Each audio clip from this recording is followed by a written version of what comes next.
पहले अपने माँ बाप और 3 बहनों को जो है निपटाया, परेशान करके इसी ने। आप बहुत बड़ा आरोप लगा रहे हैं। हाँ बिल्कुल कुल्लम कुल्ला लगा रहा हूँ। इतनी प्रताड़ना दी है, इतनी प्रताड़ना दी है, अपने बाप पे माँ पे हाथ उठाना कम नहीं होता।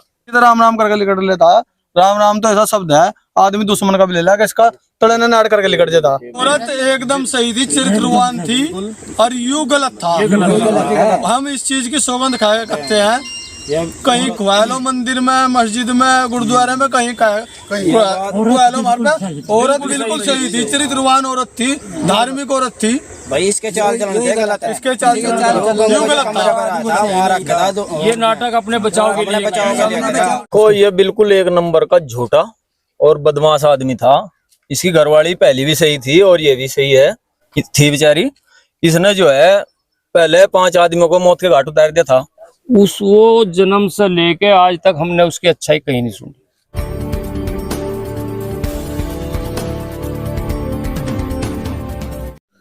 जन दर्शकों, हम उसी जगह मौजूद हैं जहां हम परसों मौजूद थे, उसी शमशान घाट में। उत्तर प्रदेश के जिला सहारनपुर के एक गांव सांगठेड़ा में एक दर्दनाक घटना हुई। भाजपा नेता योगेश रोहिला ने अपने पूरे परिवार को, यानी कि 3 बच्चे उसके, 1 बेटी 2 बेटे और पत्नी, चारों को सर में गोली मार दी थी। 3 बच्चों का निधन परसों हो गया था। कल शाम 5 बजे उसकी पत्नी नेहा रोहिला ने भी अंतिम सांसें ली। आज उसके शव को यहाँ लाया गया और उसका यहाँ पर दाह संस्कार किया जा रहा है। आप पीछे देख सकते हैं किस तरह से उनकी चिता यहाँ पर, उनको मुखाग्नि दी गई और उनकी चिता यहाँ पर जल रही है। गांव वाले हमारे साथ मौजूद हैं। इस घटना पर सही तरीके से प्रकाश डालने के लिए, असलियत और सच्चाई जानने के लिए हम कोशिश करेंगे। जिस तरह के आरोप उस महिला के ऊपर योगेश रोहिला द्वारा लगाए गए हैं, उनके बारे में उनकी सच्चाई जानने की कोशिश करेंगे। जी, क्या नाम है आपका? मेरा नाम अरुण कुमार है जी। अरुण जी, कहाँ के रहने वाले हैं आप? मैं सांगठेड़ा का रहने वाला हूँ जी। योगेश रोहिला से कितनी दूर आपका घर है? मुश्किल से 5 मीटर। 5 मीटर, यानी कि बिल्कुल दीवार मिली हुई है। मिली हुई है जी। अच्छा, जिस तरह के आरोप उस मृतक महिला पर लगाए जा रहे हैं, कहाँ तक उनमें सच्चाई है, क्या कहेंगे? उसमें 1% भी सच्चाई नहीं है जी। वह जो औरत थी बहुत ही सहनशील और समझदार और जी चरित्रवान औरत थी। इसमें जो कुछ आरोप लगा सब गलत था, सब झूठा था। उसे वो गलत था, उसे अपने को सही साबित करने के लिए दूसरों पर थोप दी। ऐसा कुछ नहीं था। हम तो वहीं पड़ोस में रहना था। अगर गलती से वो तुलसा से पानी भी दे रही ना, और गलती से हम चले गए, हम नाते में थोड़े बड़े लगे थे, तो अगर घूंघट करने का टाइम नहीं मिला तो बेचारी पीछा पैर के खड़े होगी। तो वो दूसरी साइड मुंह कर लिया। इतनी चरित्रवान औरत थी। यूं रोज झगड़ता रहता, किसी के साथ लड़ता रहता, कुछ भी करता रहता। कभी उसे अपने मुंह से किसी से गलत लफ्ज नहीं कहा आज तक। कोई भी मोहल्ले में बच्चों की लड़ाई बजेगी, किसी बच्चे से आज उसने दूर नहीं कहा किसी से भी। कितने साल से आप उसे जानते थे? जब से शादी हुई जब से जानते थे जी, 15-16 साल से। और हम तो, मेरी 37 साल उम्र होगी, 37-38 साल की उम्र है। और यूं कभी भी सही था ही नहीं, यूं कभी भी सही नहीं था। यूं धुरते ही पहले थे जब तक मैं सऊदी संभाली, जब से इतना ही हराम धुरता था। इसके 3 बहनें, मम्मी पापा सब जो मरे, इसकी कैसे कसाई में इसी के प्रताड़ना था। उनकी डेथ हुई, उन्हें जहर खाया, इसे प्रताड़ित करे में जब जहर खाया। उसके बाद भी कोई गांव का लोग इसे ऐसा नहीं छुड़ा जिस पर मुकदमा दर्ज ना कराया हो, झूठा सच्चा लड़की का उसका, जहाँ इसे दलाली ना करी हो। जो इसे किसी का मामला कुछ ही हो रहा, चाहे किसी का अच्छा होया या बुरा होया, अगर कोई फांसी लेकर मर गया वो से भी, जिसमें घर वाला कोई दोष नहीं, चंद उसकी थाने में जाकर झूठी शिकायत करी, पर पुलिस चढ़ा कर रखी है गाँव के। अच्छा, कोई इससे खुश नहीं था गाँव में? कोई गाँव में खुश होता तो ऐसा होता क्या जी? गाँव में कोई खुश नहीं था। कोई राम राम, अगर किसी तरह राम राम करके लिखट लेता, राम राम तो ऐसा शब्द है, आदमी दुश्मन का भी ले लेगा, इसका तड़े ने नाड़ करके लिखट देता। अच्छा, एक भाई और मौजूद, क्या नाम है आपका? मोहम्मद मुस्तकीम है जी। तो मुस्तकीम भाई, कितनी दूर आप इनसे? तकरीबन होगा जी 100-150 मीटर। अच्छा, यानी कि आप भी पास में है जी? हाँ, पास में ही रहते हैं जी। कैसा व्यक्ति था योगेश? देखो, ये बिल्कुल एक नंबर का झूठा और बदमाश आदमी था। इसकी घरवाली पहली भी सही थी और ये भी सही है थी बेचारी। इसने जो है पहले 5 आदमियों को मौत के घाट उतार दिया था। और जी अभी ये जो 4 आदमी मरे, इसमें 1% भी घरवाली का कोई दोष नहीं है। सब इसी की प्रक्रिया तो है जी। यो खुद गलत है, और इसने सब ड्रामे करके इन बच्चों को मौत के घाट उतारा। अच्छा, एक भाई साहब और मौजूद हैं, क्या नाम है आपका? जिशान है जी। जिशान भाई, क्या लगता है जिस तरह के आरोप लगाए जा रहे हैं उस मृतक महिला के ऊपर, दिवंगत महिला के ऊपर? हमें तो सुना जी, हम तो उनसे काफी थोड़े नजदीक हटके हैं। महिला तो बहुत सही थी जीवा। ये योगेश रोहिल्ला उस पर झूठे आरोप लगाता था, और ये योगेश रोहिल्ला शुरू से ही हम भी न जाने, शुरू से एक 2 नंबर का आदमी था। कभी उस पर केस लगवा, कभी उस पर केस लगवा। तो मेरी प्रशासन से यही निवेदन है, इस तक कड़ी सजा दी जाए। अच्छा, एक यहाँ पर चाचा जी मौजूद हैं, उनसे बात करेंगे जी। जी मास्टर जी, क्या नाम है आपका? मेरा नाम रण सिंह है जी। जी, तो रण सिंह जी, आप क्या कहेंगे इस बारे में? इतनी बड़ी घटना हो गई, दर्द विदारक घटना है, हृदय विदारक घटना है, दर्दनाक घटना है, क्या कहें क्या? उस दिल इस तरह से उभर रहा है कि कहने की भी हिम्मत नहीं पड़ती, पर करें क्या? ये परिस्थितियां आज देखनी पड़गी उस नालायक की वजह से। वो जन्म से लेके आज तक हमने उसकी अच्छाई कहीं नहीं सुनी। ठीक है, नेतागिरी की आड़ में वो कुछ भी करे, लेकिन कभी उनने सत्कर्म नहीं किया। झूठा और फरेबी इंसान। और इस महिला के बारे में आज तक हमने ये नहीं सुना कि वो चरित्रहीन थी, जबकि 1 किलोमीटर करीब मेरा फासला है, लेकिन संपर्क तो बना रहे ही। बिल्कुल, वो बिल्कुल सही थी और ये बिल्कुल गलत था। किसी तरह की कोई सच्चाई नहीं थी। इसने पहले अपने माँ बाप और 3 बहनों को जो है निपटाया, परेशान करके इसी ने। आप बहुत बड़ा आरोप लगा रहे हैं। हाँ बिल्कुल, खुल्लम खुल्ला लगा रहा हूँ। इतनी प्रताड़ना दी है, इतनी प्रताड़ना दी है, अपने बाप पे माँ पे हाथ उठाना कम नहीं होता। और ये कहना, अगर मेरे उस पर पैदा करी थी क्या, तेरे तो ये काम रहा बनाओगे यार, मजे हो गया, ये मुझे कहना नहीं चाहिए, चूंकि शब्द कहता था। मेरे बच्चे समान भी हैं। इतना अश्लीलता से वो करा, तब जाके वो कौन मरना चाहता है सर? कोई मरना नहीं चाहता। विवश होकर उन्होंने जहर खाया और वो 5 चिताएं यहाँ इकट्ठा जली, और पूरा गांव आज उस चीज को भुगत भी रहा है। अगर उस टाइम ये गांव साथ ना देता तो आज ये नौबत नहीं आई। जो कांड ये हुआ ना, उस टाइम तो साथ दिया था आपने।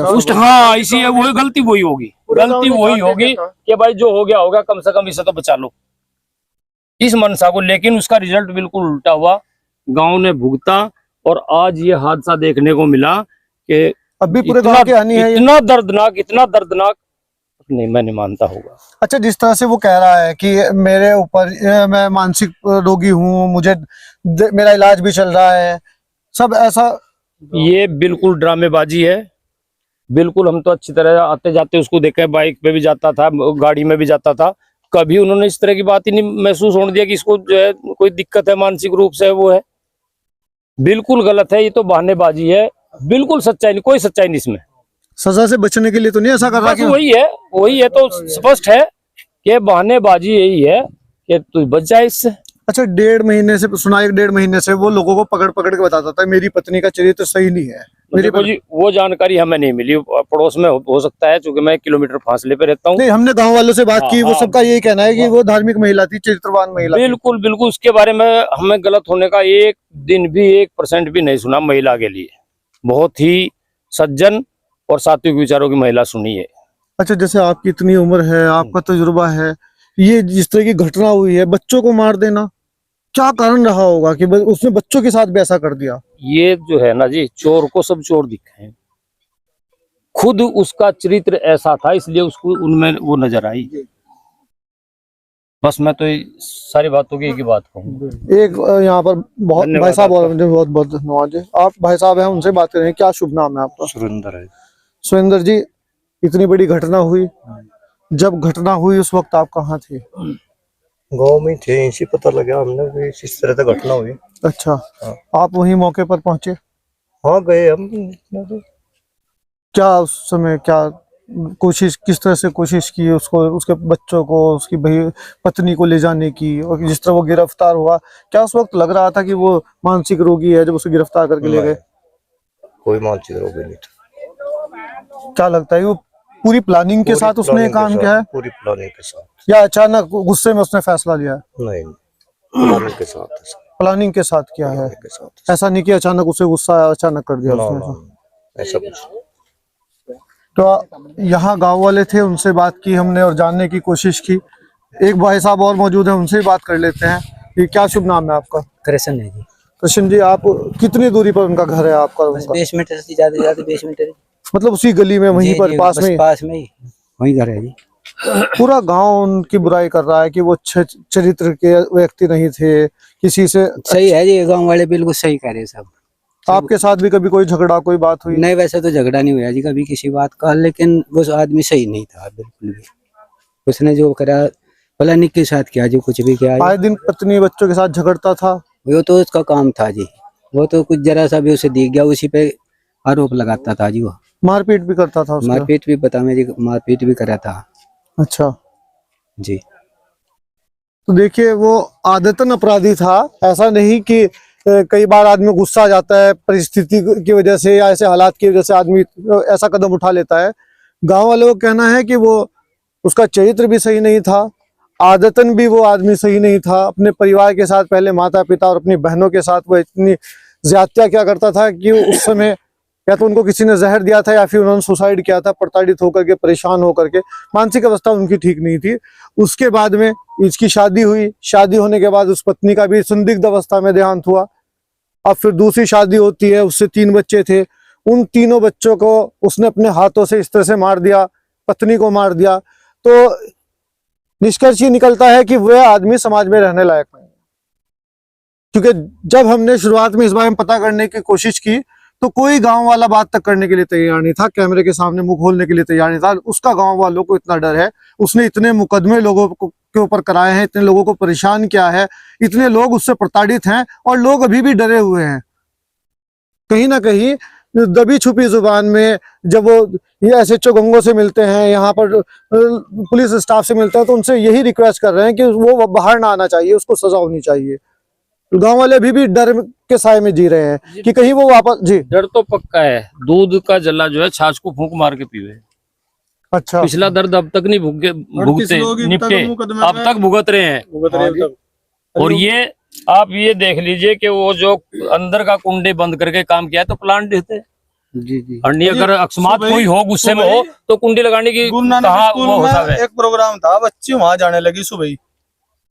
बच्ची पढ़े तो थी नहीं उस स्कूल में, पर दूसरे बच्चों के साथ वहां जाने का प्रोग्राम था और स्कूल पर तो सब वापसी लेकर आया, दूर उस सपाट पर वापसी लेकर आया उसे वापस ला करके काम 9 किया। बजे। हाँ, सुबह 9 बजे वो वहां जाने दी बच्चों के साथ। मेरे भी बच्चे गए और के भी गए जो वहां पढ़ते भी थे, गए प्रोग्राम देखने। कहीं डर है गांव वालों के अंदर कि अगर वो वापस आया फिर परेशान करेगा लोगों को? अजी परेशान जो गलत आदमी है, गलत आदमी का तो साथ परेशान तो करेगा ही। अब तो और ज्यादा वो हाँ, बन गया, तो पर और तेरा ज्यादा सब बन कुछ गया। तो मिटी गया, तू है पर कर जो कुछ हो। अच्छा, अब तो और हौसला बढ़ेगा उसका। अब तो चलना पड़ेगा उसका। पुलिस से भी, प्रशासन से यही रिक्वेस्ट है कि फास्ट ट्रैक में केस जाना चाहिए, जल्द से जल्द उसे फांसी, बस। कड़ी से कड़ी जो सजा हो सके वो उसे मिलनी चाहिए। ऐसे हैवान का समाज के अंदर कोई जगह नहीं है। गांव वालों की यही मांग है कि फांसी। हत्यारों को फांसी दो, फांसी दो, फांसी दो। फांसी दो, फांसी दो। देखिए, ये लोग उसके फांसी की मांग कर रहे हैं। हत्यारों को फांसी दो, हत्यारों को फांसी दो, फांसी दो। तो ये लोग एक मत होकर के, पूरा गांव, पूरा क्षेत्र, हर आदमी जिसने भी इस घटना को सुना है, उसकी एक ही मांग है कि इस तरह के अपराधी को, आदतन अपराधी को फास्ट ट्रैक कोर्ट में केस जाए और उसके बाद उसको फांसी जितनी जल्दी हो सके उसको फांसी मिले। बने ही अपडेट के लिए हमारे साथ देखते हैं लोकनायक समाचार। जय हिंद।